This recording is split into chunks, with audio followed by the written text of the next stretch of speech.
Time now for business news. Gas prices jumped to a 2.5-year high after rising for 14 consecutive weeks. The increase this week for a litre of 87 and 90 gasoline will be $2.94. That increase has pushed the prices of the fuel up by 28% since mid-December. Gasoline prices are now at their highest since October 2018. As for automotive diesel, it will increase by 38 cents, while ultra-low sulfur diesel goes up 56 cents. The price of both are now at 14-month highs. 30 cents will be added to the price of kerosene. Propane will cost $3 more, and butane will increase by $2.19. And despite the increase in petrol prices, Petrojam's General Manager Winston Watson says what Jamaicans experience at the pumps pales in comparison to price volatility in the global market. He stressed that the ex-refinery prices are leveled off to relieve some of the pressure on consumers. Our pricing mechanism allows for some amount of smoothing of the price using the weekly average, to ensure that that volatility you see prior on the daily movement does not take place in Jamaica. The pricing is transparent. It is based on market references that we have to follow in this industry. And one of the things we do with that pricing is to ensure smoothness in the market, not a lot of volatility as you would have seen previously.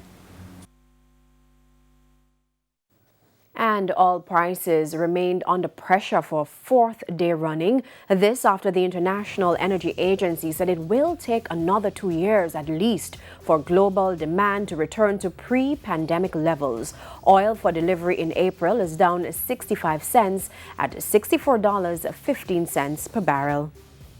Currency trading ended today with the U.S. dollar selling for $146.69. The Canadian dollar sold for $117.75. The pound is going for $204.29, while the euro ended the day at $178.97. The directors and management of Palace Amusement Company has decided to close its Carib 5, New Kingston Drive-In and Sunshine Palace locations. This despite having permission to operate the drive-in after 6 p.m. Palace Amusement said the decision was taken as a result of the surge in COVID-19 cases in the island and the latest government restrictions placed on public gatherings. The company says it has been forced to push back the start time of movies, and with the 8 p.m. curfew, it cannot operate. As previously advised, Palace Cineplex and Palace Multiplex remain closed. The JC Index lost 2,520 points today, while the Junior Market Index gained 11 points. Among the winners were Siboney Group, GMMB Group 7.25%, Medical Disposables and Supplies, Dolphin Cove and Key Insurance. On the losing side were G West Corporation 138 Student Living, Palace Amusements 1834 Investments and JMMB Group 6% US dollar shares. And that's the business day. News from overseas when we return.